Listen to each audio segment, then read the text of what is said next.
je vous cueille un petit peu à froid, Cédric Vinci-Vandel, parce que vous venez tout juste d'arriver. Ça a été beaucoup dit, je vais le prendre avec mes mots, mais on voit bien que le BRS, c'est un dispositif qui a la cote en ce moment. Ça a été redit à l'instant. Le gouvernement, ces derniers mois, a fait part à multiples reprises de sa volonté de développer le dispositif. Dans le projet de loi de finances, ça a été rappelé aussi, pour 2024, le BRS n'est pas concerné par le recentrage du PTZ. Je crois que c'est une mesure qui a satisfait l'ensemble des acteurs, s'agissant du recentrage en zone tendue sur logement collectif neuf. Et on vient de le dire, l'exécutif a annoncé un prochain relèvement des plafonds de ressources, annonce attendue dans les prochains jours, donc pour en savoir plus précisément la teneur. Le groupe de travail pouvoir d'habiter que vous avez co-présidé dans le cadre du CNR avait lui aussi fait beaucoup de propositions pour développer le bail réel solidaire et voir comment il pouvait participer à un choc de logement abordable. Est-ce que vous pouvez déjà nous rappeler la philosophie de ces propositions et ce qu'elles proposaient concrètement et à quelle fin? Bien, bonjour à chacune et à chacun d'entre vous. J'espère que le reste du programme est un tout petit peu plus paritaire, parce que là, ça fait 2 tables que je vois où c'est quand même très masculin. Non, Or, il y a beaucoup voilà, de...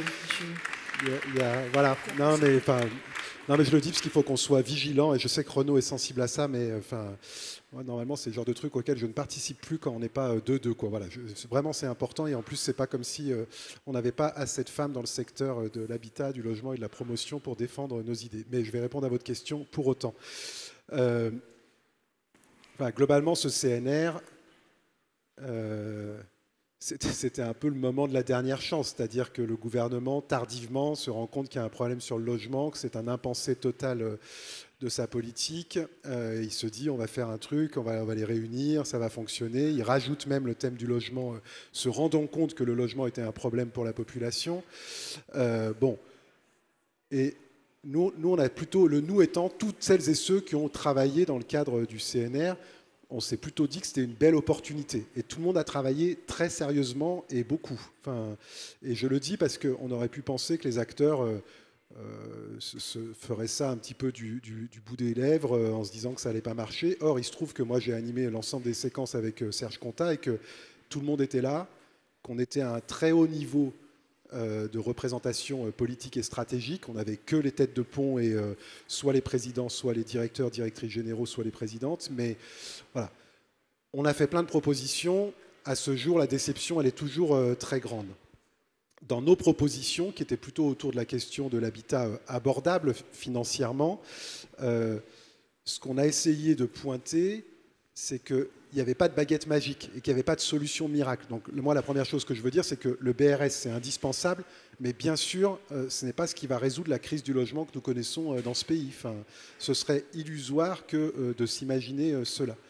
Et ce qu'on a pointé dans le groupe de travail qui concerne le BRS, c'était essentiellement la question de la construction des coûts du logement et le fait qu'on n'avait pas assez d'offres diversifiées pour répondre à la situation de ressources des ménages aujourd'hui. Et que globalement, le social adressait une population de plus en plus fragilisée de par la constitution de son prix, et que dès qu'on passait à des dispositifs non encadrés, on avait un tel gap entre le social et ces dispositifs non encadrés, qu'ils soient libres ou même le libre encadré, qu'en fait on n'arrivait pas à avoir de fluidité. Donc il y a vraiment eu un constat de la part du groupe de se dire qu'il faut absolument retrouver quelque chose qui fasse de la fluidité dans la construction des prix et donc dans le parcours résidentiel. Le deuxième élément, c'est que, et ça c'est quand même un peu nouveau, c'est qu'on n'est plus du tout sur un truc gauche-droite, la droite étant favorable à simplement un modèle de toute accession, d'une France de propriétaires. Tout le monde est sorti de ça, y compris le MEDEF, qui voit très bien que la question du locatif, c'est quand même aussi une solution et une réponse à la mobilité professionnelle sur le pays, alors qu'aujourd'hui, ils sont en difficulté pour recruter sur un certain nombre de filières. Donc ça, c'est intéressant parce que ça veut dire qu'on peut composer un panel d'offres en matière d'aide à la construction d'un logement abordable qui est très diversifié. Et pour moi, le BRS, c'est un des éléments dans la construction de ce dispositif abordable. Renaud a dû en parler. Aujourd'hui, on est sur des montages entre moins 40 et moins 50% de la valeur d'un bien qui se construit. Mais globalement, notre principale proposition, je reviendrai sur celle sur le BRS, mais notre principale proposition, et sur laquelle la déception est immense, puisque, y compris le ministre Béchu, quand il avait lancé le CNR, était venu dire qu'il il était favorable à cette hypothèse. C'est l'encadrement du foncier. Parce que moi, je me ravis qu'aujourd'hui, le BRS permette de diminuer quasiment par 2 le prix de l'accession.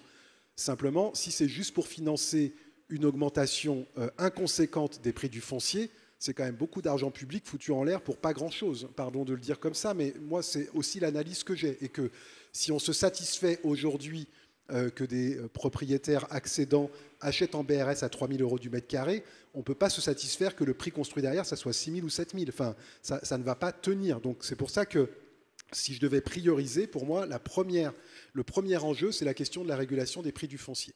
On a fait un certain nombre de propositions tout en renvoyant aux législateurs et y compris aux acteurs en disant soit c'est par une fiscalité très désavantageuse, soit c'est par un véritable encadrement des prix. On n'a pas tranché là-dessus, considérant que c'était aux législateurs et puis aux professionnels et aux secteurs concernés de faire des propositions. Sur le BRS, qu'est-ce qu'on proposait? On proposait un choc de l'offre en matière de BRS, parce qu'on le voit aujourd'hui, malgré tout le volontarisme de notre collectivité, les chiffres ne sont pas encore complètement à la hauteur de la demande sur la métropole de Lyon. Pour la ville dont je suis maire, je crois qu'on doit avoir en tout et pour tout 300 logements qui sont soit déjà livrés, soit en cours de construction, soit engagés et non commercialisés. Enfin, c'est pas non plus des volumes encore considérables. Et Renault fait là-dessus un travail remarquable. On va monter en puissance, je ne suis pas inquiet, mais ça ne résoudra pas la question d'un choc de l'offre abordable. Et donc, il y avait une deuxième proposition dans ce groupe. Donc, la première, c'était l'encadrement du foncier. Et la deuxième qui nous occupe, c'était de dire il faut un choc de l'offre sur le BRS, et nous, on le propose plutôt sur l'ancien.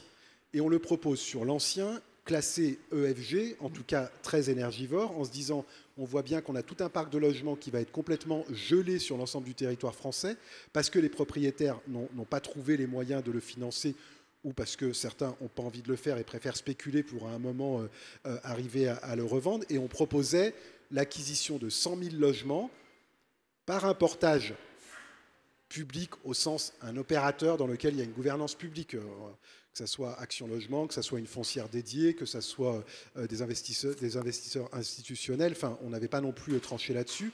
Et en se disant, ça pourrait être un choc très important, puisque cette foncière rachète les logements, fait les travaux et revend en BRS ces logements-là pour arriver à créer un choc de l'offre très important qui, pour nous, aurait pu aussi jouer sur les prix. Donc moi, ce qui me semble intéressant aujourd'hui, c'est qu'on réfléchisse sur le PRS, sur des gros mouvements, sur des gros volumes, si on veut arriver à l'installer dans le paysage. Mais il ne faut surtout pas que chacun se réfugie derrière ce nouveau produit, encore une fois, dont nous avons été sur la métropole, les artisans et de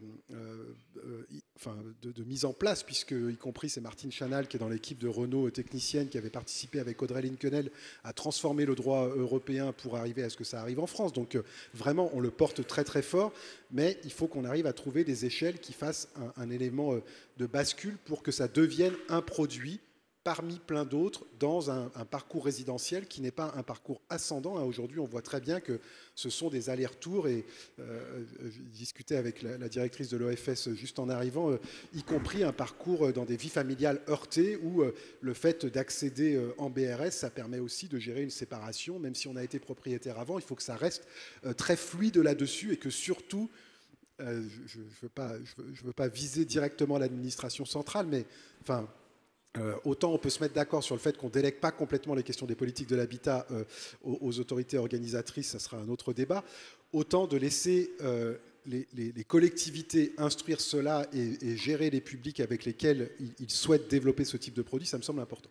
Voilà, j'espère avoir répondu en partie à votre question, même si ce n'est pas totalement le cas. Après, il y a plein d'autres propositions, mais il y avait notamment la proposition... vu quasiment aucune a été retenue, je ne sais pas s'il faut qu'on passe beaucoup de temps là-dessus. Si, parce que c'est quand même des choses qui... C'est pas parce que des propositions ne sont pas retenues que le réseau ne va pas continuer à en faire, on vous connaît. Il y avait aussi la question de participer à la reprise des opérations plantées. Ça a été évoqué tout à l'heure. Vous proposiez de venir en soutien aux promoteurs. Alors, peut-être pas dans une logique de soutien aux promoteurs, mais pour éviter que ces logements qui ne sortent pas aujourd'hui, ce soient des logements qui manquent sur le marché à destination des gens qui cherchent dans 1 an, 2 ans, 3 ans. vous avez raison. Ça, le vice-président de la métropole a entendu, et même il était dans les groupes, donc, et du coup il l'a mis en place immédiatement sur la métropole. Donc je me satisfais de cela. J'aurais aimé que ça ait un écho qui dépasse simplement la métropole de Lyon, mais je crois qu'il y a beaucoup de métropoles qui sont en train de se positionner là-dessus. C'est vrai que sur la métropole, Renault Père a lancé avec les bailleurs sociaux un programme de cette nature-là pour venir accompagner un certain nombre d'opérations qui sont en difficulté aujourd'hui. Mais le BRS n'est pas la seule solution pour faire cela. Il y a aussi de la production de logements locatifs sociaux un peu plus classiques, ou en tout cas intermédiaires dans ce qui est aujourd'hui proposé. Mais encore une fois, je sais que c'est l'objet de cette séquence, hein, le BRS. Moi, je ne serais pas celui qui dit que ça va nous sauver, quoi. Enfin, ce qui va nous sauver, c'est une vraie politique du logement. Aujourd'hui, on n'en a pas. Donc ça fait partie des briques qu'il faut construire. Mais n'imaginons pas, c'est super, c'est fantastique. Pour le maire que je suis, ça permet de rencontrer des gens qui ont des parcours incroyables, qui sont très heureux de rentrer dans ces logements, qui sont en plus du coup dans des perspectives, y compris de pouvoir d'achat, qui évoluent et donc qui retrouvent confiance dans le pays, dans les collectivités. Voilà. Donc soit on a un plan massif et on se dit que ça va remplacer tout le reste, je n'y crois pas beaucoup, soit on se dit que c'est un volet de notre politique de l'habitat qu'il faut muscler très profondément, mais il faut continuer sur le reste, et surtout il faut qu'on arrête d'acheter des fonciers à plus de 2500 € du mètre carré sur cette métropole. Ce n'est pas possible, ça nous met tous dans le mur et ça oblige après le président de la métropole à appeler les bailleurs sociaux pour sauver des opérations plantées, alors que ça fait 10 ans qu'on dit à la promotion qu'elle achète trop cher. Donc moi je serais très vigilant là-dessus. Alors je vous rassure, l'idée de cette table ronde n'est pas du tout de présenter les BRS comme une solution miracle. L'ensemble des acteurs ici, et je pense dans la salle, en a bien conscience. Et d'ailleurs, ça a été abordé déjà ce matin. Ce qui manque, c'est effectivement une loi foncière, ou en tout cas une action très volontariste sur les prix du foncier. Je vois Xavier Lev qui me regarde d'un œil de moins à voir. Je vous donnerai la parole dans quelques minutes. En tout cas, sur cette question foncière, c'est ça, Gérard Fournier-Bidos, qui a amené à la création de la foncière que vous présidez, la foncière de Haute-Savoie, et plus sur cette question d'agir sur les prix du foncier que finalement sur la problématique du logement en tant que tel. Votre action, elle est vraiment plus globale et elle est centrée sur la question foncière. Oui, c'est vrai que, bonjour à tous, vous disiez qu'il faut une vraie politique du logement, mais aussi, et je crois que le président Renaud Père l'a bien rappelé tout à l'heure, il faut aussi une vraie politique foncière. Pour nous, ce qui nous a motivés, c'est que les choses partent du foncier. Donc c'est la réflexion qui a été portée par l'EPF de la Haute-Savoie. Juste quelques éléments de contexte. La Haute-Savoie, elle est sous une triple pression. Une pression d'une activité, d'un dynamisme économique qui est intéressant. En plus, ce n'est pas désagréable de résider en Haute-Savoie, globalement. Et une pression sur toutes les zones touristiques qui sont très, très appréciées, toute la chaîne de montagnes et des lacs qui fait une attirance pour le territoire. Et puis, le dernier que j'aurais presque dû citer en premier, la pression de nos voisins suisses. Vous passez la frontière et vous doublez, vous triplez votre revenu. Donc vous voyez un peu l'incidence que ça peut avoir sur l'ensemble du fonctionnement de l'économie, de la résidence en Haute-Savoie. Alors, juste pour revenir un petit peu d'histoire, donc la foncière de Haute-Savoie, elle est née de la volonté de l'EPF. Je suis aussi vice-président de l'EPF. L'EPF est aux mains des collectivités, hein, c'est un EPF local et dans lequel sont adhérents la majorité des collectivités de Haute-Savoie. Et c'est vrai que en parallèle à cette réflexion sur la dissociation du foncier entre les murs et le foncier qui le porte pour le BRS, on avait aussi, et ça a été largement amorcé en Haute-Savoie, cette réflexion sur le fait de garder la maîtrise du foncier économique. Donc on est parti aussi un peu de cet exemple-là en disant, on voit que sur la destination du foncier et sur l'effet spéculatif qui peut être généré par l'usage du foncier, il faut absolument garder la maîtrise. À tel point qu'aujourd'hui, la majorité des établissements publics de Haute-Savoie, les établissements publics de coopération intercommunale, les EPCI, des agglos, ont décidé de ne plus vendre leur foncier économique. On en est quasiment, tout le monde a pris cette décision-là. Sans bien mesurer les conséquences que ça avait d'ailleurs, parce qu'aujourd'hui on voit que c'est très compliqué, mais la décision a été prise. Donc évidemment, sur le logement, l'outil BRS qui permettait de maîtriser le foncier, la destinée du foncier à l'avenir, a été tout de suite plébiscité chez nous, et l'option qui a été prise, c'est de créer une foncière, donc sous forme d'un GIP. Alors l'intérêt du GIP, c'est qu'évidemment, c'est les collectivités qui sont majoritaires dedans. On a aujourd'hui sur 21 communautés de communes au comité d'agglomération, on a 17 qui sont adhérentes au GIP. Mais l'intérêt aussi, c'est qu'on peut associer aussi d'autres partenaires. Et un partenaire important qui est l'Action Logement, qui permet des financements. On a aussi des banques. Et puis évidemment, on a l'USH, on a la CCI. Enfin, on a pas mal de partenaires comme ça qui sont venus, tous intéressés par différents biais au logement. Donc voilà ce qu'on a abouti. Et peut-être le fait que les collectivités soient adhérentes, ça les oblige aussi à financer une part importante du foncier pour les opérations. L'engagement des collectivités n'est pas seulement sur la gestion de la foncière et sur la maîtrise de la destinée de la foncière. Donc vous avez rappelé, donc je suis élu d'une commune et président d'une petite intercommunalité. Mais c'est vrai qu'on a fixé comme règle pour réussir à répondre aux besoins, et on y viendra peut-être dans un deuxième temps, c'est de savoir pour qui on fait du BRS. Donc on avait besoin d'avoir un portage de foncier qui reste abordable, et on demande aux collectivités d'apporter 25% du prix chaque fois qu'elles veulent mener une opération en BRS. Voilà, donc je crois que ce que je voulais dire sur la constitution de... Alors ce qu'on peut peut-être dire quand même, c'est que cette opération, il y a eu un engouement sur le BRS tel que vous l'avez signalé, mais le fait qu'on embarque les collectivités dedans, je crois que l'engouement il a été encore un petit peu plus fort, et on a bien vu qu'il y avait un parcours de logement qui était intéressant au travers du BRS, parce qu'on avait aussi mené quelques opérations en PSLA qui avaient vu de belles opérations, de belles spéculations se réaliser sur la revente, qu'on s'est dit, attendez, il faut changer de braquet. Alors juste aujourd'hui, pour citer un petit peu les chiffres, on a en conseil d'administration, donc la foncière existe depuis 2019, donc dès que les décrets sur les OFS sont sortis, on a aujourd'hui validé en conseil d'administration 550 logements. On en a 200 qui sont... Il faut que je mette des lunettes, attendez, excusez-moi.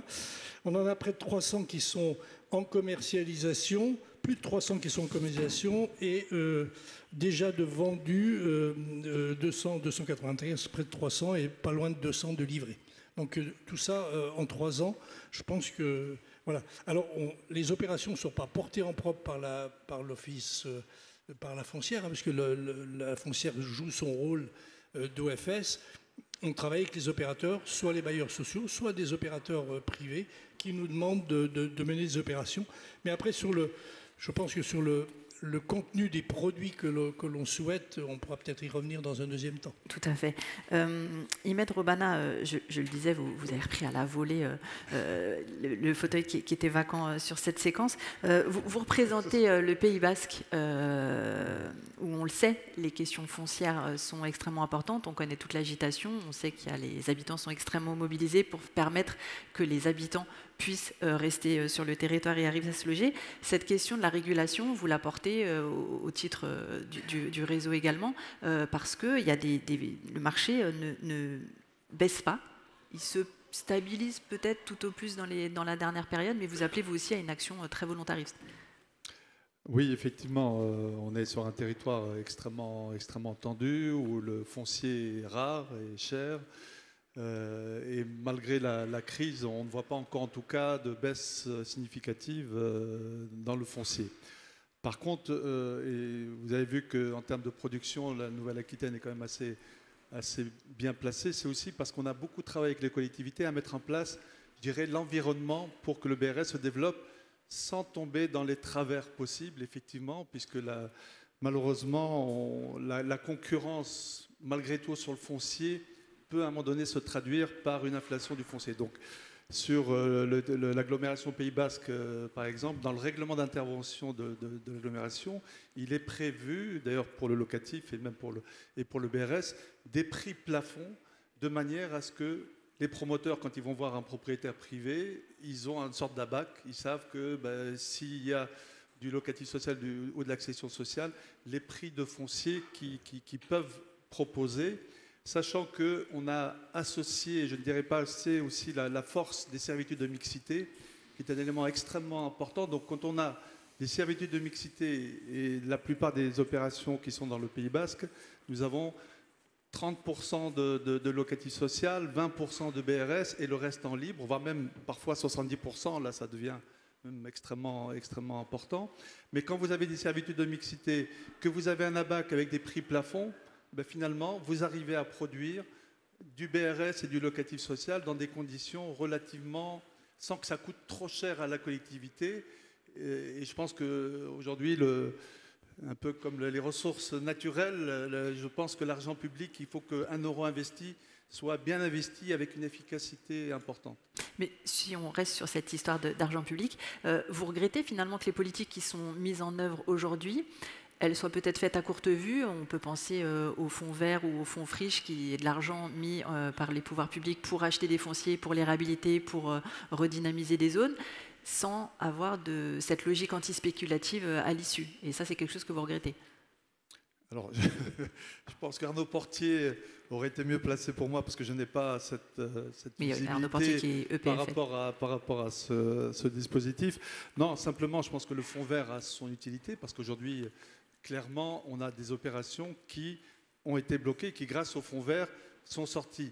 Après, est-ce qu'il y a des dérives? Je pense qu'aujourd'hui, c'est vrai qu'on a tellement besoin pour produire du logement social, en règle générale, que tout ce qui est argent public, si on pouvait l'orienter plutôt... Juste un point pour peut-être préciser que quand même on est là sur le BRS. On a dit que le BRS était un outil vraiment formidable. Je suis le premier à penser que c'est une des plus grandes inventions dans le logement des dernières années. Pour autant, il faut redire aussi qu'il ne doit pas se substituer au locatif social. C'est très très important. Aujourd'hui, le besoin locatif sur nos territoires est très important. Mais ce qui se passe... Et nous les premiers, puisque nous on a une activité aussi locative, on a une activité principale d'accession et une activité aussi locative. Mais aujourd'hui, le locatif social, le modèle ne tourne plus. Clairement, moi quand je suis rentré au col, on mettait à peu près 10 000 euros de fonds propres par logement locatif. Grâce à la hausse de la TVA, LRLS, on est passé à 20-25 000 euros.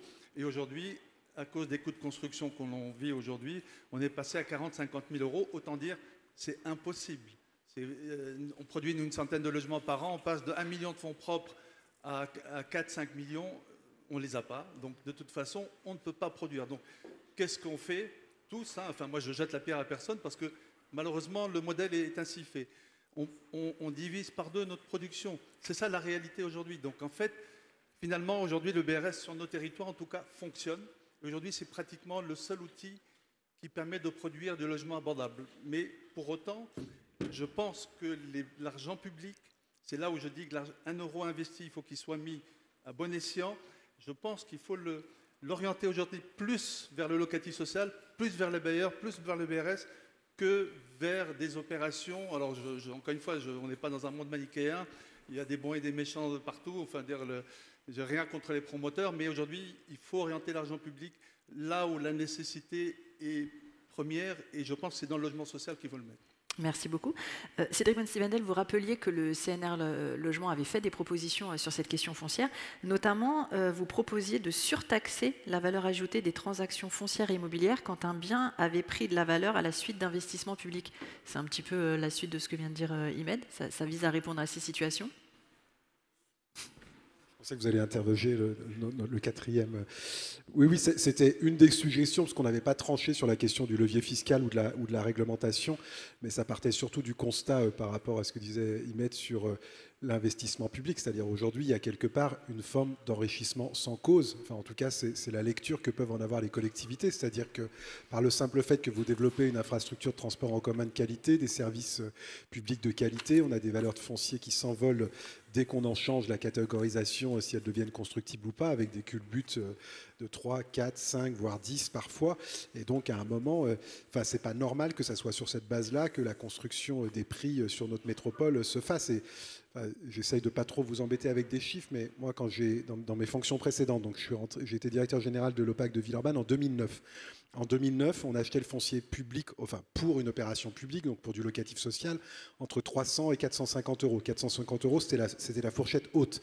Quand les promoteurs achetaient, eux, plutôt entre 600 et 800, quoi, on va dire ça comme ça.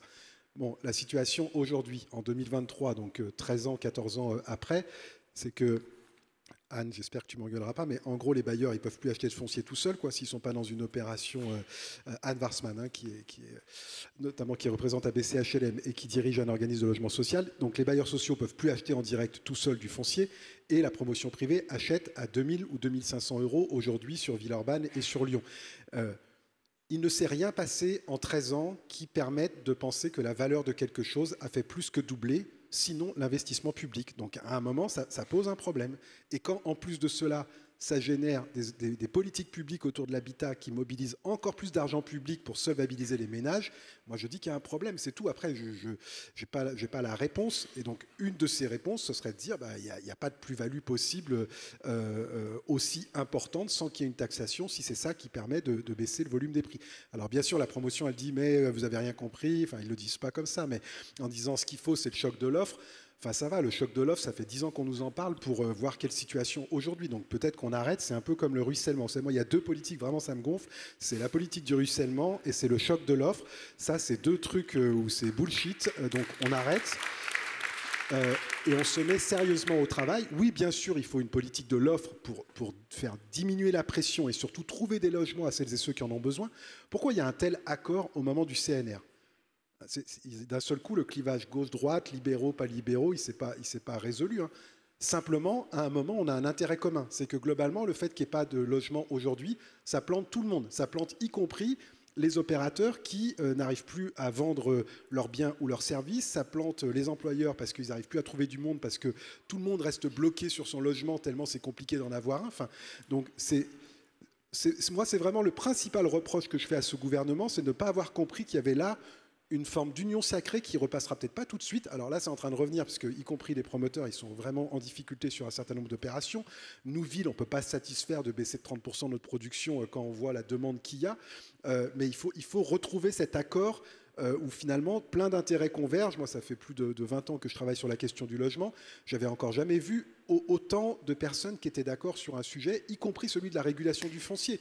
Donc c'est un peu coupable que le gouvernement n'ait pas saisi cette occasion, parce que je ne suis pas sûr que ça repasse tout de suite, qu'on soit d'accord sur le fait qu'il faille encadrer les prix du foncier quand on voit ce qu'avec Renaud et le maire de Lyon, on se prend sur l'encadrement des prix à la location. Donc voilà, c'est ça ma déception, et ce n'est pas une déception personnelle, on s'en fiche que je sois triste, mais c'est qu'il y avait un moment où peut-être qu'on pouvait accélérer sur les politiques de l'habitat. Pour l'instant, le rendez-vous est raté, quelles que soient les annonces de la Première ministre qui vise à calmer un peu le jeu du côté de la promotion privée, et voilà, mais ça ne répond pas à la question de la production du logement social et ça ne répond pas à la production d'un logement très abordable. Oui, sur l'entente, effectivement, post-CNR, c'est le retour de l'Alliance pour le logement qui, là aussi, fédère des structures qui, parfois, ne sont pas d'accord. Ça va de la Fondation Abbé Pierre aux propriétaires privés, aux promoteurs, au mouvement HLM. Et donc, on voit bien qu'il y a quand même une union de l'ensemble des acteurs pour venir essayer de peser dans le débat et faire en sorte qu'il y ait des mesures qui sortent. Mais sans effet peut-être encore au niveau de ce que vous en attendez.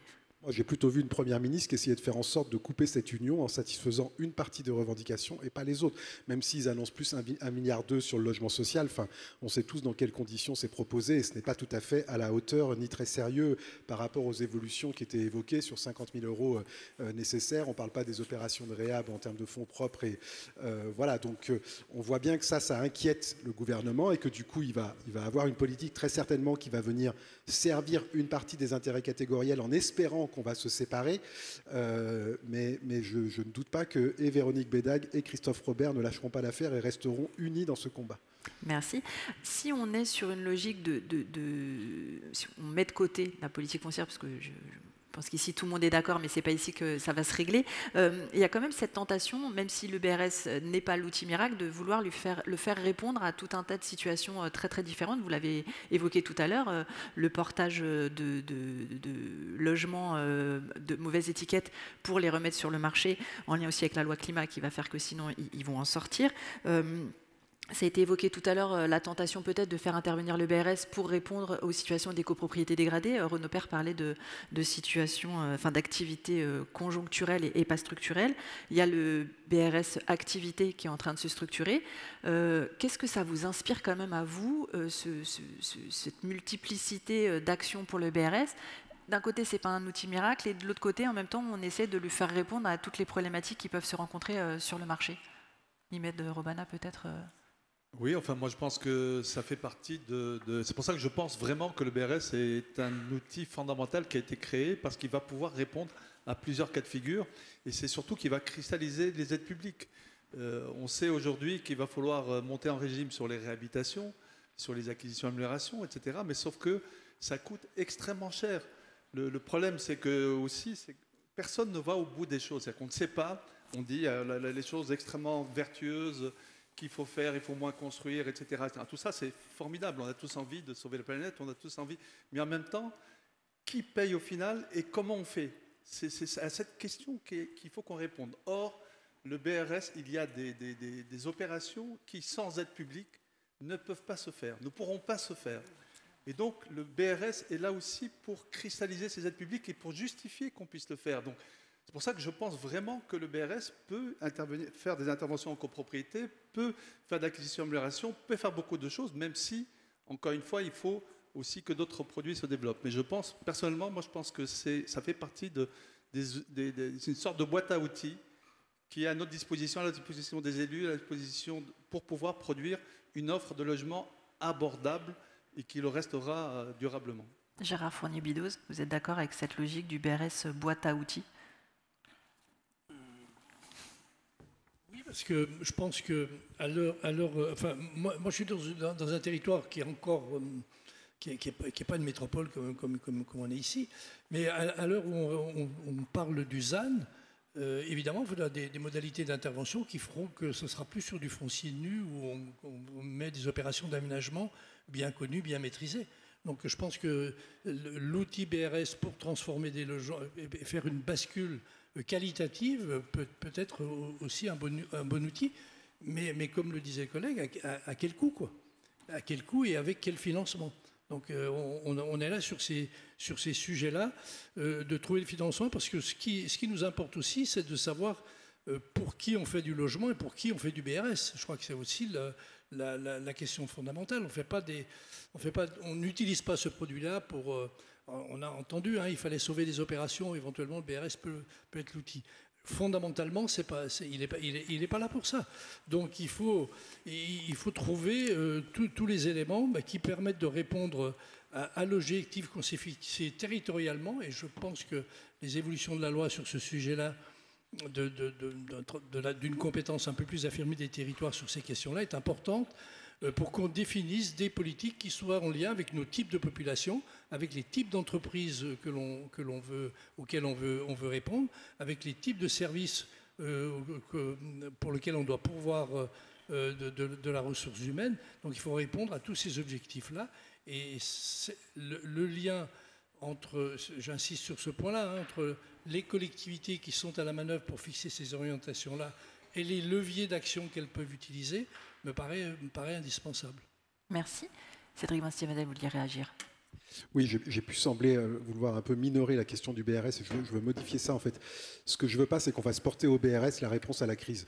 Pour autant, c'est une évolution politique majeure. C'est une des briques finalement qui est en train de dire, et d'ailleurs, en anglais, c'est Community Land and Trust. Donc c'est quand même un peu plus poétique que notre BRS là. Et donc c'est une des briques qui vient petit à petit dire que le logement est un bien commun, en appliquant un certain nombre de choses, un encadrement de sa valeur, des clauses antispéculatives et la question de permettre son accès en fonction de niveau de ressources pour que cet avantage-là de ne pas payer le foncier soit réservé à quelques-uns. Et moi, je trouve très intéressant qu'on aille très fort sur ce bien-là parce que finalement, ça vient faire évoluer les mentalités.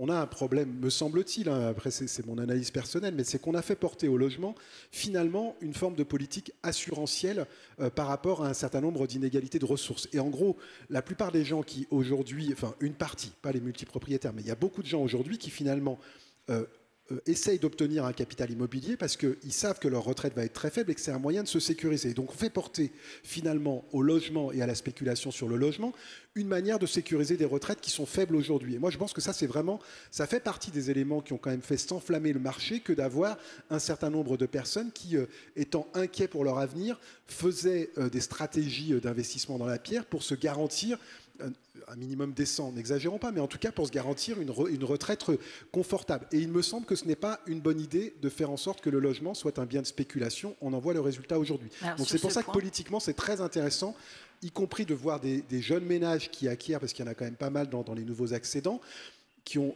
eux, fait cette bascule idéologique et qui disent bah, « j'ai pas le foncier, c'est pas grave, puis mon objectif, c'est pas de faire une culbute de 3 ou de 2 en 5 ou 10 ans, ce que je veux, c'est bien vivre avec ma famille et puis m'établir dans un endroit. » Voilà. Alors, ce point-là sera abordé notamment lors de la plénière demain matin. Donc, je vous invite à venir à 9h demain matin pour en discuter aussi. Mais merci, et puis on va en reparler avec vous, Xavier Lève, dans quelques instants. Vous parliez du BRS pour qui Gérard Fournier-Bidoz, vous parliez du fait que vous avez une grosse population transfrontalière qui va travailler à l'étranger et qui, si, vous inquiétez pas, Xavier Lève va parler, je vois que Cédric s'inquiète de ce que Xavier Lève soit là en mode pot de fleurs mais non, vous inquiétez pas, il a des choses à dire, mais comme ça va vous faire réagir, je vous le garde pour la fin, c'est ça, c'est calé avec lui, vous inquiétez pas. Donc excusez-moi Gérard Fournier-Bidoz, sur cette problématique du BRS pour qui, vous avez 2 actions. La première, c'est, on parlait de la hausse des coûts de construction qui vient gêner le modèle économique des OFS. Vous avez une action très volontariste pour essayer de rester très en deçà des plafonds. Et ensuite, vous avez pour priorité le lien emploi-logement. Oui, on a cette priorité-là parce qu'on a aussi un partenariat avec Action Logement et qu'il faut respecter ce partenariat. Et si on a voulu développer ce partenariat, c'est aussi pour pouvoir répondre aux besoins des entreprises. C'est vrai que dans certaines catégories de métiers, on a une saignée complète de main-d'œuvre du territoire qui passe en Suisse, quoi. Alors, notamment les personnels de santé, c'est catastrophique, hein. Une infirmière se forme en Haute-Savoie et le lendemain, elle va travailler à Genève, quoi. C'est une évidence. Donc, c'est vrai qu'on a voulu donner cette priorité. Alors, on n'a encore pas les outils complets qui permettent de bien maîtriser ces sujets-là. Par exemple, jusque-là, on faisait une analyse des revenus à N-2. On est passé à N-1 parce qu'on a vu des gens entrer dans des logements alors qu'ils avaient passé la frontière. Et du coup, leur revenu avait triplé. Donc, on a un souci sur ce point-là. Et il faudra peut-être qu'à l'avenir, on veille, il y ait des dispositifs qui permettent de voir comment on contrôle, je dirais, la qualification des entrants dans le BRS dans la durée. Ça me paraît indispensable, sinon c'est à chaque fois une fuite en avant. Donc cette question de la sélection des candidats, elle est importante. Donc l'OFS y participe avec l'opérateur, qu'il soit social ou privé, pour mettre en place tout un dispositif qui permette de bien sélectionner le bon candidat. Ça paraît important. Merci. Xavier Lièvre, vous êtes très attendu. Alors là, il va falloir faire le buzz parce que Cédric Vincent-Sivadel vous a préparé votre intervention. On a abordé déjà plein de choses, ça a été dit ce matin, le dispositif se développe. Du côté des notaires, vous avez étudié évidemment cette question de l'accession aidée. Et lors du 119e congrès, qui s'est tenu il y a quelques semaines, vous avez fait des propositions dans le cadre de la commission que vous dirigez, favoriser l'accès au logement, et vous êtes notamment intéressé à la question de la décote et de sa pérennité. Oui, merci. J'hésite à prendre une voix féminine, parce que ça aurait rééquilibré. Ça ne marchera pas. Mais ça ne marche pas. Merci. La réflexion qu'on a, et en fait la réflexion qu'on a tous, qui est vraiment totalement partagée, quels que soient les métiers et quels que soient les bords politiques, c'est en fait la question de la régulation foncière. J'aime beaucoup le discours sur le bien commun, la notion de bien commun, le besoin de réguler le foncier. La question, à un moment donné, c'est de se dire, mais comment on fait concrètement? C'est ce qu'on a essayé de faire au Congrès des notaires, c'est de se dire, au-delà de la philosophie très séduisante de tout ça, comment on fait concrètement? Et en fait, le foncier, c'est surtout, à mon avis, une charge foncière. C'est-à-dire que si on régule le foncier dans un bilan qui donne des prix de sortie qui sont, eux, pas régulés, en fait, on ne régule rien du tout. On va juste permettre aux promoteurs de sortir une opération à prix, tout ça, ça va être très bien régulé. Mais si on ne tient pas la sortie, ça ne fonctionne pas. Donc, en poussant la réflexion, on réalise que cette question fondamentale de la régulation du foncier, elle porte sur la maîtrise de 2 choses. Un, la maîtrise de la destination de ce qu'on va construire sur ce foncier. Est-ce qu'on construit du logement social? Est-ce qu'on construit du logement intermédiaire, du logement en accession aidée? Est-ce qu'on construit une activité économique? Et ensuite, ça ne suffit pas, parce que si on régule l'entrée mais qu'on ne régule pas la sortie, ça ne tient pas. Il faut maîtriser le prix, la vie du prix de sortie. Et c'est là où le BRS est fondamental, puisque le BRS régule de manière absolue ces deux éléments. Il fige la destination foncière qui appartient à l'OFS et qui l'encapsule dans un bail perpétuel, puisqu'il se recharge. Ça, c'est la maîtrise de la destination. Et puis, il encadre les prix. Si on n'encadre pas les prix à côté de la maîtrise de la destination, en fait, on voit bien que ça ne sert à rien. Moi, si on me dit aujourd'hui, tu n'as pas le foncier, mais en fait, en copropriété à Paris, j'ai déjà pas le foncier. J'ai une quote-part de partie commune. Objectivement, entre avoir une quote-part de partie commune ou être locataire du foncier, en fait, j'en sais rien. Ce qui compte, c'est que je suis propriétaire de mon logement, point. Et je suis d'accord avec vous, les jeunes, alors, ils n'ont absolument rien à faire. Tous les accidents qu'on voit dans nos études, le sujet de la location du foncier, tout ça, ça ne leur parle pas du tout. On leur dit qu'ils sont propriétaires du logement, c'est la définition d'ailleurs du BRS.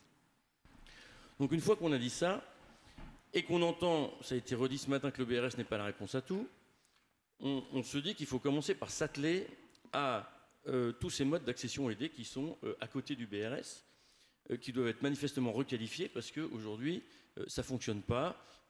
L'aide initiale disparaît à la première revente. Les clauses antispéculatives ne fonctionnent pas, tout le monde le sait. Donc il y a différents dispositifs, etc. Mais voilà, il y a plein de systèmes d'accession aidée. Il y a la vente HLM, il y a les ventes sous conditions de prix de sortie, dans des chartes qui sont, sur cet aspect-là, elles sont critiquées sur plein d'aspects les chartes, mais sur cet aspect-là, elles sont plutôt acceptables. Elles donnent de la lisibilité à la politique du logement d'un territoire. Voilà, sauf que la question c'est qu'est-ce qu'on fait? Alors on nous dit, nous les notaires, mettez des clauses antispéculatives dans vos actes. Alors on les regarde, on se dit tiens, je vais me poser la question de savoir si ça marche. Alors on voit bien que ça marche pas trop. Alors on dit, est-ce que vous voudriez qu'on imagine une clause qui fonctionne? Alors rapidement on nous dit oui, non mais bon. Alors les promoteurs nous disent écoutez, nous notre bilan il tourne, on sort au prix régulé. Après c'est plus notre problème. Bon, très bien.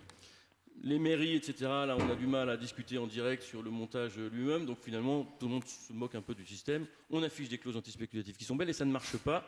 Et derrière, on arrive à un monde où on nous dit il faudrait mettre du BRS partout. Mais on sait que ce n'est pas la solution. Donc, on se dit il faut réussir, commencer par ça, réguler, refixer un objectif de mode d'accession aidée qui doit être un mode d'accession qui fait que la décote initiale soit pérenne dans le temps. Pérenne dans le temps, qu'est-ce que ça veut dire? Est-ce que c'est perpétuel? Le BRS permet cette décote perpétuelle, donc on ne va pas faire la concurrence avec le BRS, donc on se dit qu'il faut que ce soit suffisamment long, on imagine 30 ans.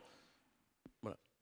Et après on dit, ça veut dire quoi ce système de décote? Ça suppose que, on ait une décote. Alors c'est quoi la décote? En fait, on se rend compte que tous les opérateurs locaux d'un marché, le maire, les aménageurs, les bailleurs sociaux, ils connaissent leur marché par cœur. Ils savent deux choses. Ils savent le niveau de prix acceptable par rapport à la population ciblée. Donc ils sont capables de nous donner deux chiffres.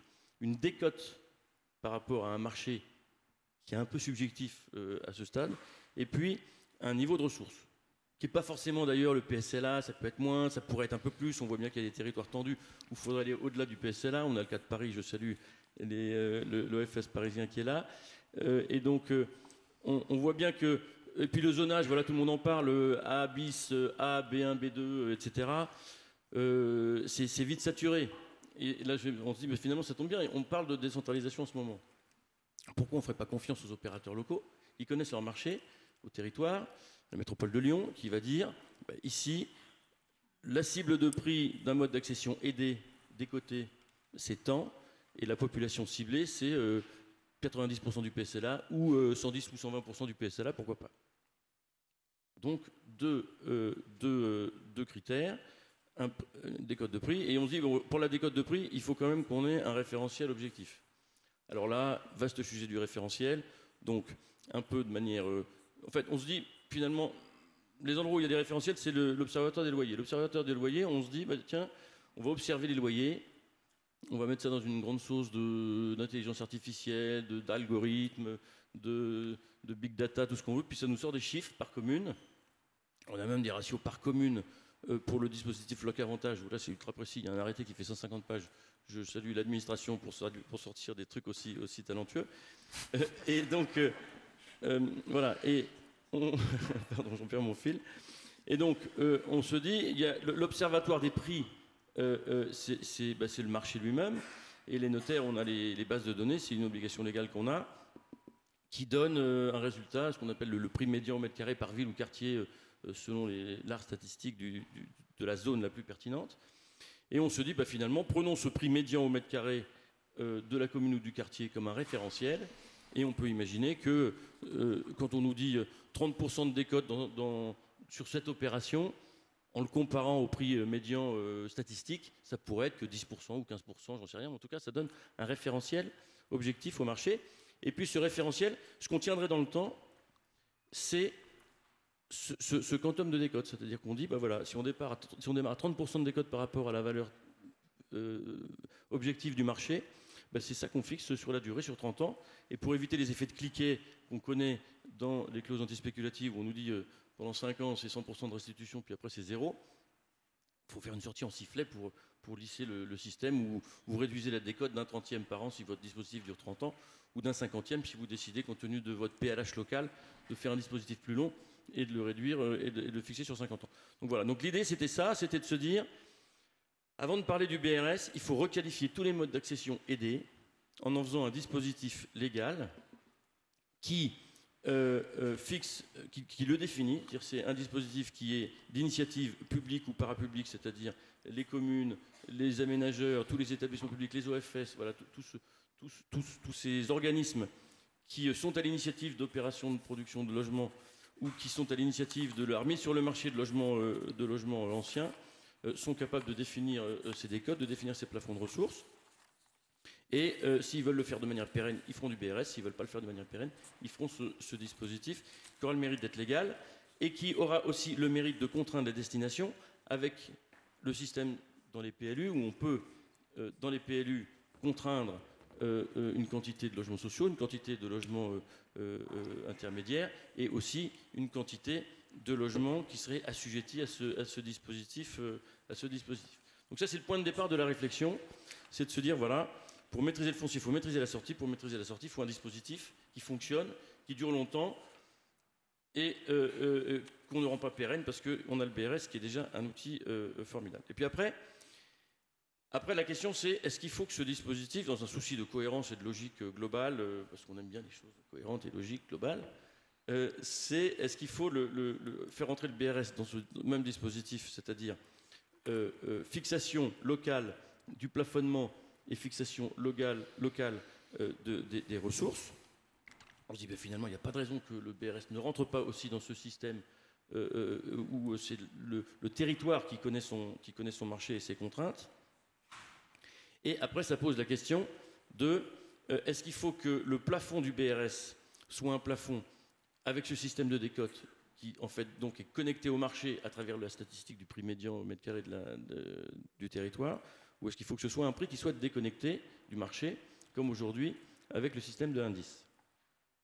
Et là, on a beaucoup réfléchi à la question. On a eu des débats avec Christian Chevet, qui a eu la gentillesse de venir parler sur scène au Congrès des notaires, avec Clément Lecuivre de CDC Habitat autour de cette question. La question très pragmatique qu'on s'est posée, c'est de se dire, l'enjeu, c'est le parcours résidentiel. On l'a dit, le BRS, c'est la première étape, ou c'est une des étapes, puisqu'on voit que les parcours résidentiels montent, descendent et sont très variés en fonction de la vie des familles, de la vie économique, de la vie de l'emploi. Et on se dit que... Et puis, il y a un autre aspect important, c'est qu'on a écouté beaucoup de personnes sur la propriété. Voilà, la notion de propriété, est-ce que c'est encore de l'importance? Est-ce que le désir de propriété reste fort? Et malgré ce qu'on dit, malgré ce qu'on souhaiterait sur le fait que cette propriété est excessive pour plein d'aspects, crée des comportements qui ne sont pas forcément très, très souhaitables sur tout un tas de sujets, néanmoins, ça reste assez important et ça reste ancré. Et quand les gens veulent accéder à la propriété, quoi qu'on dise, c'est un sujet un peu irrationnel, peut-être particulièrement en France, mais ça reste très présent. Et l'accès à la propriété, c'est donc des gens qui attendent quelque chose de différent de la location, qui ont un espoir de capitalisation d'une part de leur loyer, qui devient une épargne. Donc il y a des enjeux de retraite qui se posent, qui sont un autre sujet très vaste, mais ça reste ancré. Ça reste ancré et quand on parle avec les gens dans nos études, on se dit, mais finalement, quand les gens viennent accéder en BRS, ils rêvent de propriété, et puis la politique publique leur dit, mais on vous permet d'accéder à la propriété. Donc ils disent merci, ils sont contents, les stores foncières, etc., ils n'ont absolument rien à faire. Et donc, et la question c'est, est-ce qu'on leur donne ce qu'ils attendent avec l'accès à la propriété en BRS? Et ma position, je sais qu'elle n'est pas toute partagée par... En tout cas, on en a débattu avec Christian. Ma position, c'est qu'à un moment donné, il faut assumer que si on veut encourager l'accès à la propriété, parce qu'on considère que ça a certaines vertus et que c'est une attente vraiment des citoyens, il faut qu'ils en aient pour leur argent, entre guillemets. C'est-à-dire qu'il faut que cette capitalisation qui se substitue à leur loyer, elle ne perde pas de pouvoir d'achat dans un marché immobilier qui est peut-être trop spéculatif, qui est peut-être on peut regretter plein de choses autour du marché immobilier, mais néanmoins, si on crée un marché BRS complètement isolé du marché libre, la crainte qu'on a dans notre analyse, c'était de se dire, finalement, le parcours résidentiel, il ne va pas être très fluide, parce que soit l'écart se creuse et plus personne ne pourra sortir du BRS parce qu'ils ne pourront pas rentrer ailleurs, soit l'écart se réduit, et là, plus personne ne voudra rentrer dans le BRS, puis ils auront intérêt à acheter dans le marché libre à côté. Donc le sujet de la décote, c'est un vrai gros sujet, mais on se dit que finalement, intégrer le BRS dans notre idée de système de décote des modes d'accession aidés permet de créer un ensemble cohérent, et puis ça permet de créer un parcours résidentiel qui reste décoté mais corrélé au marché libre, et donc qui fluidifiera ce parcours résidentiel. Merci. Voilà ce que nous avons et alors les notaires étaient unanimes pour adopter cette proposition, mais vous me disiez aussi que vous aviez l'écoute du ministère. Alors, il y a un intérêt très fort sur cette proposition, pas en tant qu'elle concerne le BRS, parce que c'est un sujet, on va dire, qui est un peu polémique, j'en suis conscient, et on en avait parlé avec Christian encore une fois. Mais voilà, c'était plus un souci d'aller au bout de la logique et au bout de la réflexion. En tout cas, sur l'aspect de requalification de tous les modes d'accession aidés autres que le BRS, il y a un vrai intérêt, puisqu'on sait bien qu'aujourd'hui, il y a plein de territoires qui refusent d'utiliser ces systèmes à cause de la non-maîtrise de la décote, et il faut trouver quelque chose. Voilà. Donc il y a un vrai intérêt, notamment à la DHUP, le directeur Damien Bottegui est venu à une réunion qu'on a eue à Matignon, en interministériel, et c'est une des propositions parmi celles qu'on a présentées qui marque un intérêt assez fort du gouvernement. Merci. Alors vous, qui êtes opérateur, élu, qui mettez en place le BRS, qui avez d'autres dispositifs d'accession sur les territoires sur lesquels vous agissez, qu'est-ce que ça vous inspire, ce système de décote et l'impact que ça pourrait avoir aussi sur le BRS? Est-ce qu'il faut davantage corréler le BRS au marché pour permettre ce parcours résidentiel dont nous parlait Xavier Lièvre à l'instant? Imed Robana. Alors, je pense qu'effectivement le débat est intéressant. Nous, on s'appelle Comité ouvrier du logement. Donc, vous imaginez bien qu'au démarrage du BRS, on s'est posé beaucoup de questions.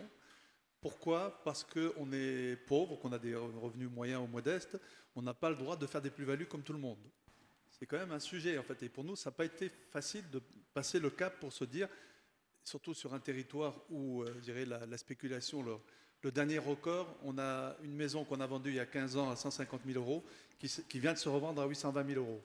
Et pour être occupé un mois par an en résidence secondaire. Donc ça donne l'importance du sujet pour nous sur le territoire. Pour autant, je pense qu'on a essayé de trouver une clause anti-spéculative qui permette en même temps de faire une légère plus-value. Ce qui est important aussi, c'est que quand la famille s'agrandit, il va falloir peut-être acheter un logement plus grand.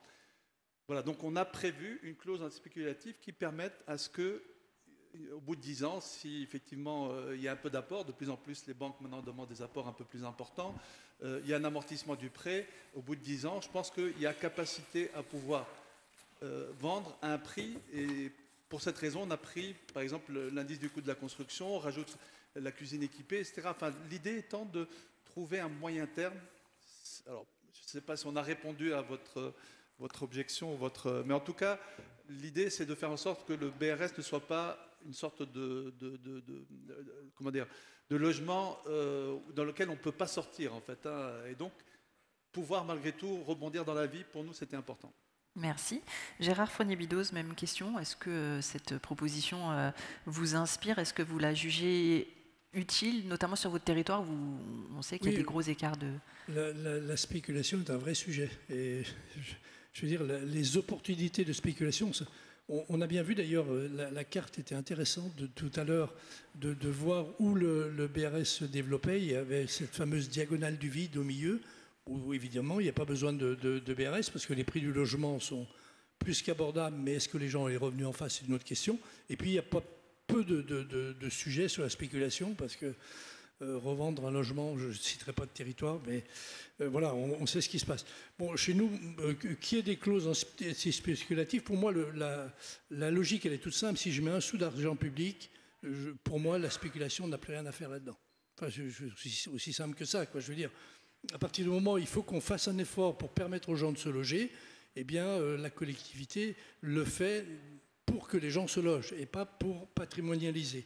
Alors, c'est sûr que sur le plan de la philosophie, c'est vrai qu'on est dans une civilisation propriétariste complètement ancrée, puisqu'on a coupé des têtes pour ça. Et on n'avait pas vu les conséquences d'ailleurs au moment de la Révolution, mais ça a été l'objectif et on a trouvé cette formule-là pour permettre aux classes plutôt de niveau de revenu bas d'entrer dans un système plutôt vertueux. Puis maintenant, on en voit un petit peu les conséquences. Donc, pour moi, il n'y a pas de sujet là-dessus.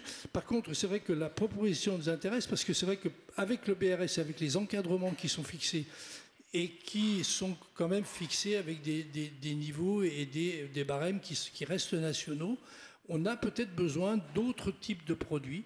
Et chez nous, on a beaucoup de réflexions sur du prix abordable qu'on essaye d'imposer aux opérateurs. Sauf que le prix abordable aujourd'hui, très peu encadré, et on a un réel besoin d'encadrement. On imaginait même qu'on puisse faire un bail réel intermédiaire, c'est-à-dire où on dissocie encore le foncier pour en avoir la maîtrise dans la durée. Donc moi, c'est vrai que c'est un dispositif qui me paraît intéressant parce on n'arrive pas à répondre à toutes les cibles de population entre le niveau PLAI, le PLUS et le PSLA, qui est le niveau de référence pour le BRS, et on a encore une frange intermédiaire. Le maire d'une station près de chez moi me disait, écoute, les gens qui vivent chez moi, avec ton niveau de plafond BRS, eh bien, finalement, ils ne vivent pas chez moi. Donc, soit je fais revenir des gens de l'extérieur, mais moi, ce qui m'intéresse, c'est de pouvoir quand même répondre aux jeunes de mon secteur, quoi. Donc, il y a peut-être encore un palier différent à imaginer. Mais là, on revient aussi sur des questions d'encadrement. C'est vrai qu'il faut qu'on ait une vraie politique locale de foncier et de logement, notamment avec des encadrements qui sont fixés par les PLH ou les PLUH quand ils sont adaptés à ça, et que les collectivités fixent vraiment des orientations et même encadrent les prix de BRS, ou si on fait du prix abordable, qu'on encadre ces prix-là pour qu'on soit... D'une part, ça permettrait éventuellement, si besoin était, de moraliser un petit peu l'attitude de tous les opérateurs, y compris d'OFS, et d'être bien clair sur la politique qu'on veut mener à l'échelle de chacun des territoires. Merci beaucoup. Cédric Van Stevendel, une réaction? Moi, je suis très intéressé par la question de la décote progressive et du système de 1/30e. Après, j'ai un désaccord profond sur la base du calcul de cela. C'est-à-dire que si on continue à suivre le marché, du coup, c'est le marché qui continue à dicter. Et vous aurez compris que ce n'était pas tout à fait mon orientation politique. Bon, mais voilà, après, on n'est pas d'accord. Après, non, mais moi, je veux vraiment remercier le travail des notaires parce que ça fait longtemps qu'on tourne quand même autour de la clause antispéculative sur tous les produits aidés, y compris PSLA ou autres, sur lequel on n'arrive pas à trouver quelque chose de satisfaisant et globalement, c'est quasiment pas appliqué, ou en tout cas, il y a les effets cliquets que vous évoquez. Donc, je retiens un point intéressant, je retiens aussi un point de désaccord sur la question de la régulation du marché de l'immobilier, sur lequel il faut qu'on travaille, parce que, y compris pour les acteurs de l'immobilier aujourd'hui, on atteint de toute façon des sommes qui ne sont plus atteignables par le commun des mortels. Et donc, si on est planté maintenant, si Renaud Père, il est obligé de sauver 1000, c'est 1000, c'est ça, un peu plus, un peu moins, combien? Qu'est-ce que tu as dit? Ouais, logement. 2 à 3 000, 2 à 3 000, ça augmente tout le temps avec Renault. Mais c'est parce qu'à un moment, les opérateurs n'ont pas été raisonnables. Moi, on va lancer les permis de construire sur Gratiel Centre-Ville. Vous permettez un instant où on est... Bien sûr. Non, c'est bon. Gratiel Centre-Ville, c'est une ZAC, hein, donc le foncier, il est porté par la métropole. Le foncier, il a été négocié à 900 € du mètre carré. eh ben on n'arrive pas à se mettre d'accord sur le fait que quand même le libre il va sortir à 7000 balles, quoi. Enfin, pardon, mais alors bien sûr, on a des exigences fortes côté collectivité. Il y a près de 60% de logements aidés, donc il faut compenser.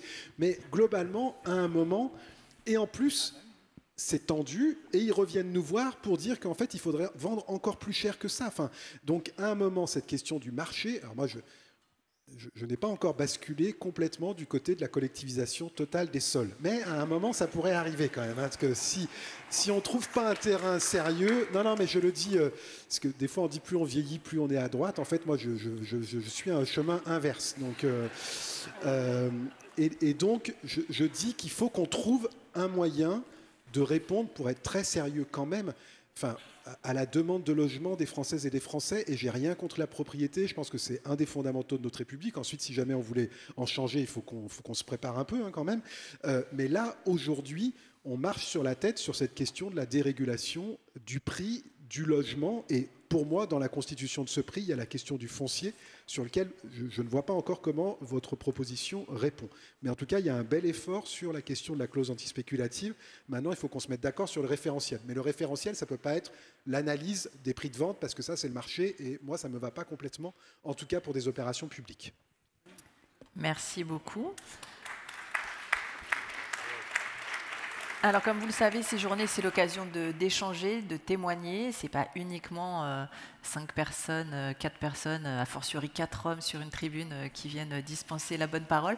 Donc, des micros vont circuler dans la salle. Je vous invite à vous en saisir pour faire part de vos réactions à ce qui vient de se dire, de vos attentes, de vos témoignages sur la réalité de ce que vous vivez. Christian Chevet a levé la main devant. N'hésitez pas Madame. Donc il y a des micros qui vont circuler. Je ne sais pas où sont les micros. Ils sont là. Il y a monsieur devant et après il y aura madame au premier rang. Si vous pouvez bien vous présenter. Alors Christian, vous avez parlé tout à l'heure, mais n'hésitez pas à bien redire qui vous êtes. Oui, bonjour. Non, je refais état des longues discussions que j'ai eues avec Xavier sur le propos.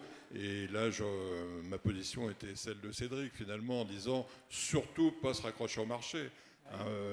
Ciel, préservons cet outil qu'est le BRS, en déconnectant. En fait, on prend des fonciers et on les sort du marché, on les met à l'abri. Justement, en pensant à la revente aux ménages qui vont dans 10 ans, dans 15 ans, dans 20 ans venir. Et il faut qu'on puisse conserver une accession abordable. Et si on ne déconnecte pas du marché, on n'y arrivera pas. On risque de ne pas y arriver. Et donc, prenons en référence un index qui est plus associé à l'inflation, où là, on retrouvera, en considérant qu'il y aura sûrement une évolution des salaires proche, on restera dans une accession abordable, y compris pour les reventes. Sinon, les 30 ans, c'est très bien. Ça, on en avait déjà discuté. Merci. Effectivement, l'enjeu, c'était de reposer la bonne question. La question, c'est pas de créer des clauses antispéculatives, c'est de créer un système qui pérennise la décote, en fait. Et en fait, la logique antispéculative, elle répond pas au bon problème. Donc, il fallait reposer le problème. Voilà. Après, l'enjeu du référentiel, c'est clé. C'est ce que nous a dit d'ailleurs le ministère, en disant, voilà, votre truc, on était là pour faire une proposition sur les bases de données des notaires aussi, donc ça faisait partie de l'exercice. Mais voilà. Merci. Madame. Oui, bonjour, je suis Hortense Lepable, je suis la vice-présidente de l'organisme de foncier solidaire de Golfe du Morbihan Vannes Agglomération. Et je suis également la présidente de Morbihan Habitat, qui est le bailleur social, l'OPH, regroupé des 3 anciens OPH du Morbihan. D'abord, en préambule, je voulais remercier monsieur le maire, mais regretter qu'il n'ait pas mis ses actes en accord avec ses paroles, de dire de ne pas participer à des tables rondes où il n'y a pas la parité, parce qu'effectivement... J'étais la semaine dernière à Tours au congrès des directeurs et présidents d'OPH. J'étais la semaine d'avant encore à autre chose. Enfin, c'est systématiquement 100% masculin. Et c'est vrai que pourtant le logement social ne manque pas de femmes et de femmes compétentes, donc c'est dommage. Voilà. Petit préambule. Sinon, je voulais dire, on a parlé, alors je ne sais pas, c'est peut-être dans la table ronde précédente, mais il a été question des typologies en matière de BRS, en disant que quelqu'un déplorait que ça ne correspondait pas forcément à la demande des ménages, dans la mesure où un ménage sur 2 est composé d'une personne seule et que les BRS sont souvent des T3, T4, enfin des plus grandes surfaces. Et je voulais faire le lien avec ce que vous disiez concernant le parcours résidentiel et justement le passage du BRS au marché libre. Est-ce qu'on ne peut pas imaginer que ce soit justement positif, un ménage qui va acheter en BRS une surface un peu plus grande, T3 ou T4, et qui pourra de ce fait se constituer un capital qui lui permettra après, on peut imaginer peut-être les enfants une fois partis, passer sur une surface plus petite, mais dans le marché libre, avec l'apport qu'il aura constitué grâce à son épargne sous forme de BRS. Donc je dis pourquoi pas, ça fait partie des passerelles qui peuvent exister entre le marché aidé et puis le marché libre. Merci beaucoup. Une autre, monsieur, on va vous amener le micro. Effectivement, Cédric, vous n'étiez pas là, vous n'étiez pas encore arrivé. C'est Christophe Suchel qui parlait de la typologie. La DHB voyait qu'il y avait beaucoup de T2, T3, T4 en majorité dans la production en BRS 9. C'est une anticipation, en fait. Donc, bonjour à toutes et à tous. Donc, Laurent Colère, je suis directeur d'une coopérative à Strasbourg et en même temps directeur d'un OFS. Moi, je voudrais revenir sur la première table ronde au sujet de la concurrence et m'inscrire un peu en faux par rapport à ce qui a été dit sur les promoteurs. Je pense que les promoteurs avancent masqués aujourd'hui. Et ils avancent masqués pour la bonne et simple raison qu'aujourd'hui, ils travaillent avec un certain nombre d'associations de l'économie sociale et solidaire avec lesquelles ils viennent demander des agréments. Et le président du réseau évoquait tout à l'heure la question du rôle des collectivités dans les CRHH. Et on a un exemple en Alsace où un OFS composé de Nexity et d'un opérateur dont je vais taire, de l'économie sociale et solidaire, qui a été agréé. Moi, je pense que ça m'inquiète énormément qu'ils arrivent masqués. Parce que leur ambition, c'est certainement pas ce qu'on a évoqué ce matin sur le rôle que nous avons toutes et toutes, c'est-à-dire de pouvoir produire des logements abordables et de pouvoir loger des familles modestes. Donc ça, c'est un premier point que je souhaitais évidemment soulever. Le deuxième point que je voulais également soulever, c'est la difficulté aujourd'hui. Alors je ne sais pas si les collègues le ressentent également, mais je pense qu'il manque quelqu'un autour de la table ronde, c'est-à-dire la Banque des Territoires. Et la Banque des Territoires aujourd'hui a un rôle important dans la réussite du développement du BRS. Et la difficulté que nous avons, en tout cas quand je discute avec des collègues, c'est qu'on nous demande systématiquement que les dossiers remontent à Paris.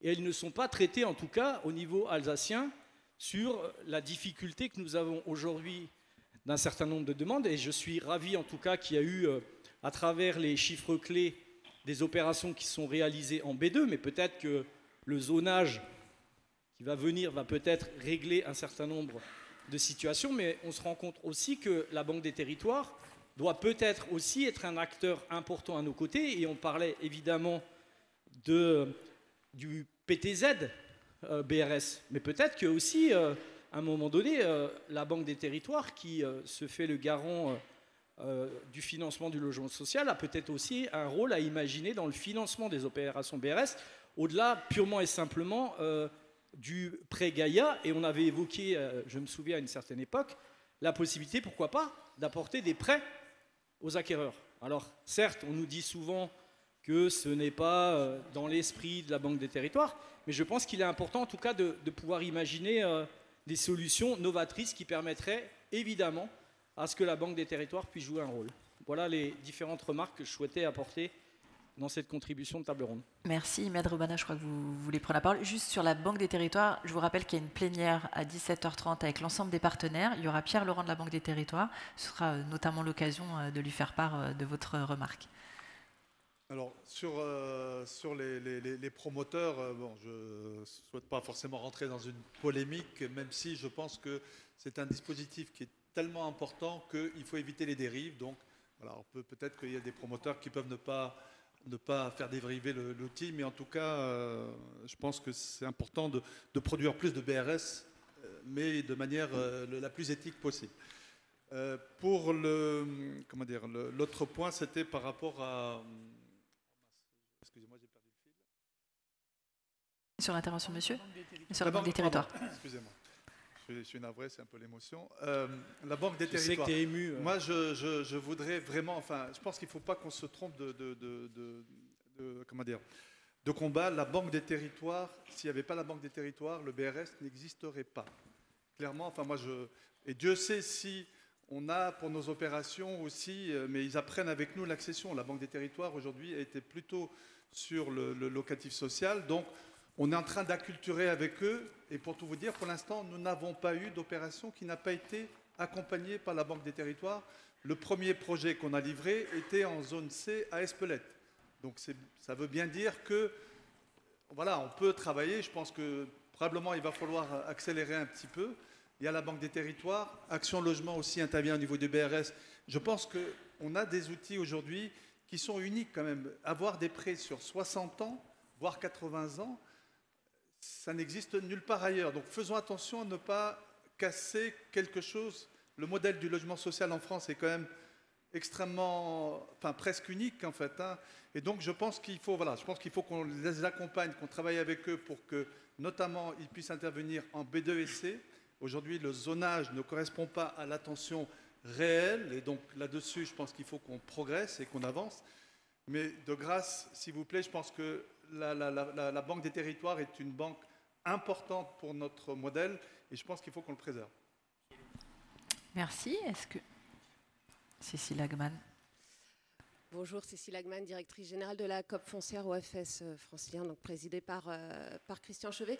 Moi, j'avais une réflexion, mais c'est parce que j'ai l'impression qu'entre la table ronde de ce matin et la seconde table ronde, en fait, on oscille beaucoup et que peut-être que le BRS a 6 ans et qu'on a besoin de changer nos logiciels de réflexion. En fait, ce matin, j'ai l'impression, dans la première table ronde, on nous renvoyait beaucoup au BRS, qui était renvoyé au logement locatif social, auquel finalement il fallait répondre à un certain nombre des attentes du logement locatif social, y compris jusqu'aux ménages acquéreurs qu'on traite un peu comme des demandeurs. Et puis là, j'ai l'impression, parfois, on parle du BRS et on le compare complètement à l'accession à la propriété privée, et qu'il y a peut-être un logiciel propre au BRS à trouver et qui nous éviterait de toujours cogner contre ces deux murs. Donc, le BRS n'est pas un logement locatif social et donc on n'a pas les mêmes prérogatives et les mêmes attentes à avoir que quand on est bailleur social et qu'on attribue un logement, et on peut porter un regard différent sur les ménages acquéreurs en BRS, et que si on n'est pas sur une réflexion trop propriété privée avec cette histoire de capitalisation, de lucrativité, de spéculation, on peut aussi penser le produit un peu différemment. Donc j'ai conscience d'être un peu lunaire dans cette intervention et pas très concrète comme ça l'est depuis ce matin, mais je me demande si c'est pas le moment aussi de sortir des logiciels ou du locatif social ou de la propriété et d'essayer d'en créer un à nous, qui est le logiciel du BRS, qui s'installe comme une nouvelle manière d'accéder au logement, à la propriété et à la location et en même temps, et en fait juste à vivre autrement notre accès au logement. C'est tout. Merci. De mon point de vue, l'intervention n'est pas linéaire, parce que la question, c'est justement la place du BRS dans les autres politiques globales du logement. Donc, Cédric Van Stevendel. Moi, je veux bien, mais dans ce cas-là, on le sort de la loi SRU, parce que le succès du BRS aujourd'hui, c'est quand même aussi son application en partie là-dessus. Donc, je veux bien, au sens, non, en fait, je veux pas. Mais voilà, vous avez parfaitement raison sur le fait que c'est un produit qui est un peu récent et qu'il faut certainement qu'on lui trouve une identité. Par contre, au départ, pour nous, je crois qu'on peut le dire, c'est quand même un produit à destination des classes moyennes, voire des ménages qui ont des ressources faibles. Enfin, moi, il me semble que c'est là-dessus qu'il faut qu'on reste bien ciblé, et c'est pas quelque chose qui doit juste venir compléter l'offre d'une manière interstitielle, quoi. Enfin, les classes modestes dans ce pays ont le droit d'être propriétaires, et c'est bien si on développe des outils de cette nature. C'est pas du tout en antinomie à ce que vous venez de dire, mais il faut qu'on fasse attention, parce que je pense que ça peut être aussi un joli produit. Vous vous rappelez tous les débats dans les collectivités qu'on avait sur les bailleurs sociaux qui se faisaient taper dessus parce qu'ils faisaient trop de PLS et que c'était pas vraiment des... Enfin, voilà, je voudrais pas qu'on retombe là-dessus sur le BRS, quoi. Voilà, c'est pour ceux qui se rappellent. Et en même temps, Imed, vous disiez tout à l'heure qu'il fallait faire attention, qu'il y avait parfois la tentation sur certains territoires que le BRS vienne en compétition et se substituer au logement locatif social, ce que vous observez aussi en Haute-Savoie. Oui, c'est effectivement une tentation, d'autant qu'au niveau des attributions, le locatif social, il y a un certain nombre de contraintes, etc. Il y a une tentation qui est de certains élus de se dire, finalement, comme c'est comptabilisé de la même manière que le locatif social dans la loi SRU, finalement, je vais produire peut-être une offre d'accession pour laquelle je n'aurai pas toutes les problématiques que je pourrais avoir parce que je maîtrise moins les attributions. Pour autant, nous, ce qu'on dit aussi, c'est que je pense que, d'ailleurs, il y a un atelier sur la loi SRU. Parce que beaucoup d'élus pensent que le BRS est comptabilisé de la même manière, sauf que ce n'est pas tout à fait exact sur la partie quantitative. Donc voilà, effectivement, je pense qu'il ne faut pas les opposer. Il faut vraiment que ce soit en complément. Par contre, on ne pourra le faire, encore une fois, que si le modèle locatif tourne. Aujourd'hui, il ne tourne pas. Comment voulez-vous qu'on produise du logement locatif social si on n'a pas la capacité à le faire? Donc il y a un vrai sujet. Je pense qu'il faut qu'on règle ce problème-là. Et auquel cas, chaque produit trouvera sa place et sa juste place. Merci. Est-ce qu'il y a d'autres... Vous vouliez répondre, pardon. Excusez-moi, Gérard. Juste pour compléter, l'idée du BRS, c'est d'accompagner le parcours du logement. Bon, c'est vrai que quand on analyse la courbe des prix, la spéculation qu'il y a sur l'immobilier, il faudra qu'on voit dans les années à venir, est-ce que ce parcours est si fluide que ça? Pas si évident, quoi. Parce que est-ce qu'on va pouvoir sortir du BRS pour aller dans le libre? C'est un peu l'objectif. Alors, quand tout à l'heure on faisait la remarque, les services de l'État ont fait leur analyse de dire on est plutôt sur du logement qui est un peu plus grand que les besoins de l'acquéreur. Bah, c'est une anticipation, c'est parce qu'on est là en se disant si je peux prendre un peu plus, peut-être qu'un jour je me marierai, on ne sait pas, enfin où je vivrai en communauté, où j'aurai des enfants. Donc on anticipe et on est déjà un petit peu dans le phénomène de la patrimonialisation. Mais au coup où on le fait, est-ce qu'on va pouvoir en sortir et rendre fluides les opérations? En PSCLA, il n'y a pas trop de problème, hein, parce que la durée était limitée. Puis en plus, si vous trouviez quelques bonnes causes pour en sortir, vous réussissiez à en sortir rapidement. Là, on est dans un autre produit qui fige les choses. Il faut espérer qu'il ne soit pas complètement figé et qu'on n'arrive pas à en sortir. Merci. On a encore le temps d'avoir une ou deux interventions, si vous le souhaitez. Est-ce qu'il y a des gens qui veulent lever la main? Non, la faim se fait sentir peut-être? Ah, une main.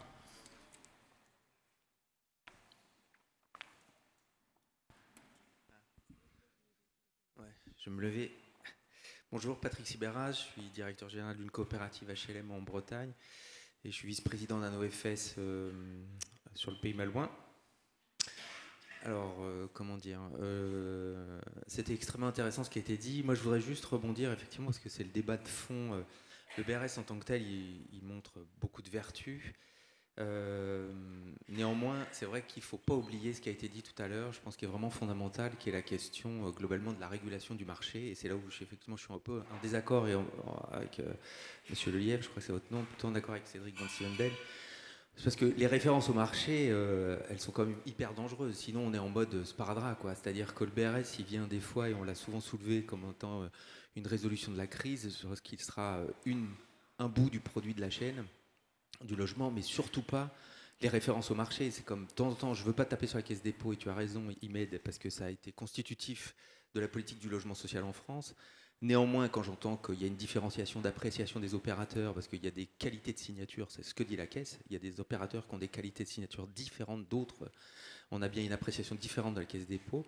Quand on n'a pas une activité locative comme la tienne, c'est plus compliqué quand on est juste en 100% d'accession et l'acculturation est extrêmement importante et on y contribue, certes.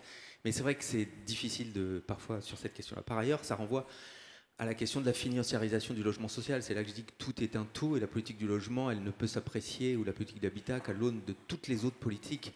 Et c'est ce qu'on disait tout à l'heure, et que fondamentalement, et moi là je rejoins Cédric, c'est dans ce pays depuis 40 ans, c'est vrai qu'on a fait du logement un produit spéculatif, quel qu'il soit. On a mis dans la tête de tout le monde, globalement, que parce qu'on allait acheter un logement, on allait faire de l'argent.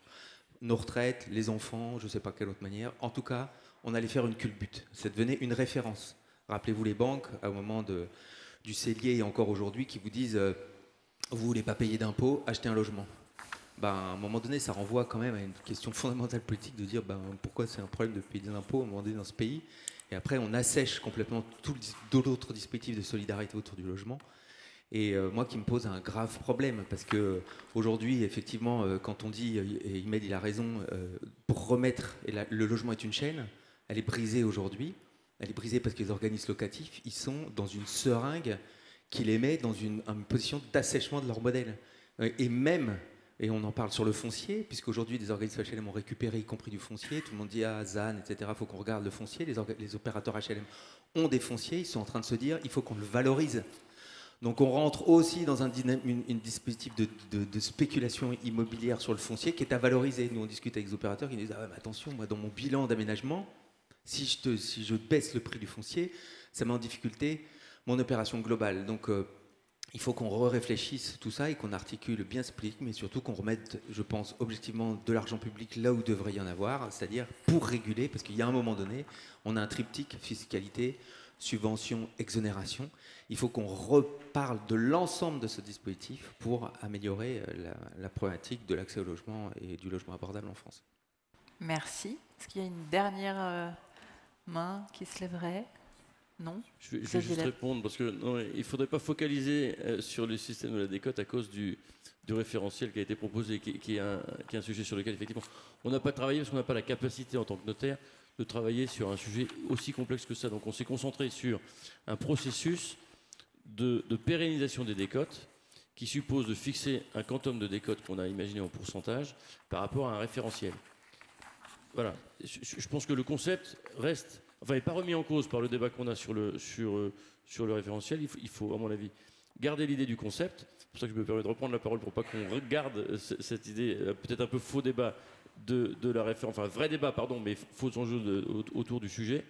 Donc le vrai enjeu du sujet, c'est de requalifier les décotes sur la durée dans les systèmes autres que le BRS et quand même d'avoir une réflexion sur le parcours résidentiel avec le BRS. C'est ce que vous disiez. Donc je suis tout à fait d'accord sur le fait que se donner comme référence le marché, ça nous remet dans un excès et on est dans une boucle qui fonctionne pas. Et donc il y a un enjeu de référentiel sur lequel il faut peut-être focaliser un peu de travaux. Merci beaucoup. C'est sur ces mots que cette séquence va s'achever. Merci à tous les intervenants de cette séquence et de la table ronde précédente. Je vous invite à rejoindre l'espace pour le cocktail et reprise de nos travaux à 14h précise. Merci beaucoup.